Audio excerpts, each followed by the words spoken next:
Welcome to the CBS Eye on Money Show. It's Thursday, September 1st. It's not because we're pre-recording this, but when you hear it, it will be Thursday, September 1st. And we are delighted to have you join us. This is the program that tries to take the mystery out of your financial life. Now, Mark, this show will air going into a long weekend. Will you be going away for that weekend? No, because if everything goes as planned, we will have just gotten back from Europe, so we will want to lay low. Or you will still be in Europe. Or our bags will still be in Europe. Listen, I just spoke to a guy this week, one of the hosts on NPR, and I was doing something for them. And I said, how you doing? He goes, well, I'm happy to be home. I said, what do you mean? He goes, well, I was in Northern Europe. I was in Norway traveling around and I got COVID and I had to stay there for 10 extra days. I said, that sounds kind of fabulous. He goes, it wasn't bad. So I hope that no one gets sick, and I hope your bags make it out with you into the United States of America. All right. Today we are talking to Natalie, who's on the line from Wisconsin. And Natalie, we were saying before we got on the air that we don't get a lot of callers from your neck of the woods. So welcome. You're representing. What can we do for you? Well, I'm happy to be here today, and I've got a lot of questions, but I'll try to whittle them down to just a few because I know you keep your episodes nice and short. I'm hoping first you can kind of settle a financial dispute that my husband and I are having a little bit about whether or not we're saving enough. He thinks I'm saving too much, and I don't think so. I think you can never save too much, Okay. And I'm also wondering, I currently I'm a teacher, so I'm eligible for a pension, but as is the case with many teachers, it's a tough profession, and I'm questioning whether or not I want to stay. And I really don't know if it's worth it to stay for the pension. I know you love them and you constantly are celebrating the pension, but All right. I got you. I hear where you're going with this. How old are you, Natalie? I am 37. How old is husband? Same age. Kids? No kids. That makes the pension decision a little bit easier. How much do you earn? I earn about $56,000 a year. I do often take on extra little jobs. So sometimes I'll get anywhere from like an extra $5,000 to this year it'll be an extra $11,000, but that's not guaranteed. Okay. And how long have you been in the system? This is my 13th year. Are you vested already? Yes. So if I left today, I would still be eligible. I would get, I think when I looked at my statement last, it said about almost $900 a month. If I were to leave now, I would get that at 65. Okay. That's not so terrible. Okay. Now tell us about your rich husband who's going to allow you to make this big career transfer. Well, he just got a little raise, so he actually is now making about $70,000 a year. He, though, doesn't have a salary, so sometimes he gets overtime. So it varies a bit, but that's about where he is, $70,000. Does he have a retirement plan to which he is contributing? He has a 401k. He's contributing. He has an old one that he has yet to roll over. I'm trying to nudge him to do that. That's at $36,000 from his old employer. And then his current employer is at, I think right now it's at $39,000. How much is he contributing into that retirement account? He is only contributing 8%. Sorry, I'm just looking. Is there a match? 3% match. Okay, good. And when you look at your savings, you have to make contributions to your pension. Do you also have like a 403B? Yes, I have a 403B that I just contribute a little to, but I'm wondering if I should increase. Right now it's at $20,000. Are these all traditional accounts that you guys have as opposed to Roth? Yeah, I'm not eligible for a Roth 403B. I've asked, but he's not sure if he is eligible, but I'm going to try to see if we can get the Roth. But I did open a Roth IRA for each of us 2 years ago. So that combined for both of us, we have about $23,000 in Roth IRAs right now. Fabulous. That's great. Do you guys also have a brokerage account? No brokerage. And what about just emergency reserve? I did put 10,000 in I bonds for myself, and then we have savings about 71,000 right now. 7-1. Yes, 71. Okay. How about your living situation? House, rent? What do you guys do? We own our home.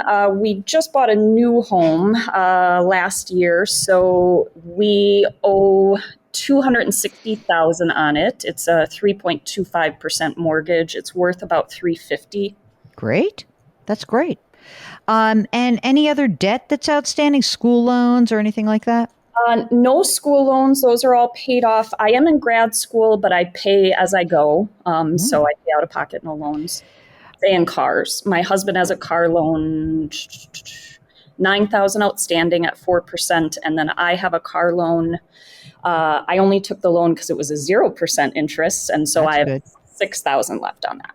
Why does he think you're saving so much? I mean, you're saving, you're doing a good job, but like, what are you denying yourselves? No, I mean, I don't think so. We just went to Ireland recently, and we go on a big trip about every year. I feel like we spend everything we want, but I guess I'm in charge of the finances, and that's a relatively recent thing within the past few years.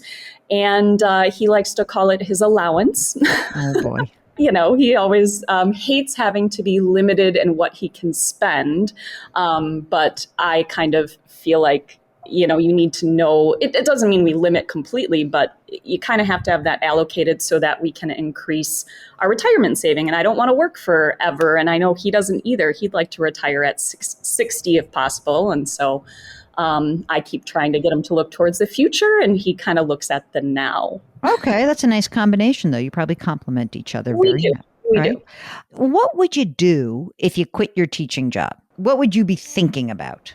There are two options. So my master's degree that I'm currently working on will set me up to either kind of continue in teaching, but at a 2-year community college. So I would teach upper level classes, and that actually, depending on what school, if I could get into one, I could possibly still maintain the pension. It would go into the same system. So that's ideal. Yep. But if not, I'm also setting myself up to move into the corporate world and do corporate training. I have colleagues who have done that. So. Okay. I tell you what, I don't think you're saving too much money. That I don't think necessarily.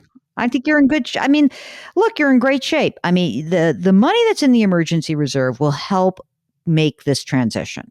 Are you thinking like, okay, one more school year? Because you didn't give your notice in time. So what would the ideal be for you? Yeah, I mean, this next year is going to be kind of, I feel like, the make or break, finishing up my grad school, starting to look and see what's out there and decide if that's going to be the shift I want or not. Yeah. And if not, I think I'm just kind of stuck at that point. Okay. Yeah, I mean, I wouldn't say stuck, but I think one more year and then you keep looking, and then you could just do then the second year you could say, okay, I'm looking for my next thing, and you'll get a job in the corporate sector. Fine. There's nothing wrong with that. That's all good. I think you're in good shape. Generally speaking, you're 37 years old. If right now you're putting money into your 403b, he's putting money into his 401k, and you're also doing Roth contributions, I don't know. Do they need to do more than that, Mark? What's the extra cash flow look like on a monthly basis? Is there much? We really only spend, it's about 5,000 a month. Yeah, I mean, after some of that, I would say at least an extra 1,000, give or take, depending on, what we do that month. And that you're just throwing into the savings account? Yeah, that's why the savings is kind of high. I just kind of chuck it all in there at the moment. I mean, if you could take some of that 1,000, once you make a decision about what's next, and put that into a either shift over and do a Roth for him, or, you are putting money in Roth, but if you just like tick up your retirement contributions, or just get a brokerage account and open that up, then I think you're fine.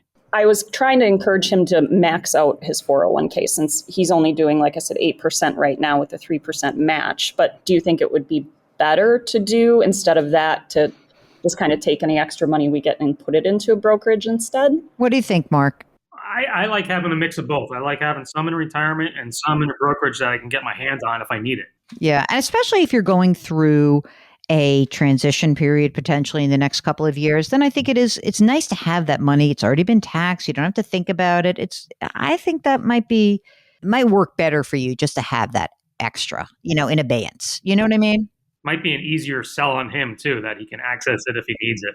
Right. Good point, Mark. I like that. Thinking about what we can sell to the man. I like it. I like that. Now, I know you don't have kids, but you still need wills. Do you have a will? Yes, I did just kind of an online one. I tried to get it notarized before I came on because I knew you were going to ask, but I wasn't able to. But yes, that will be done soon. Okay, great. And do you have some life insurance that you guys both carry for each other? At the moment, we just have what we get through work, which is for the most part about double the salary. I didn't know, since it's just us, we both have kind of talked about if something happened to one of us, we would probably downsize and wouldn't keep the house anyway. So, I mean, look, if you are young, if you don't want to force that as an issue in the future, in other words, if something happened to you right this second, it would stink and you'd be a little bit light on savings. So, you could just go online and maybe get like, I don't know, Mark, what, 250,000 for the next 10 years or something? Yeah, it's going to be really cheap as long as you guys are both healthy. And I would just have that because I don't love putting the gun to the partner's head who's just buried the spouse. It just is a bummer. And we don't like to force those decisions. So if you have a little flexibility, I think that's better. yeah, I have the option through work. So Once the next career path is determined, what do you think about taking a little bit out of that 71,000 and getting rid of that 4% note? Well, I was going to say that, but I want to wait till we have some determination. Look, you only spend $5,000 a month. Okay. And it's not even because you say you sometimes have extra. So even, the most you really need in there is 60.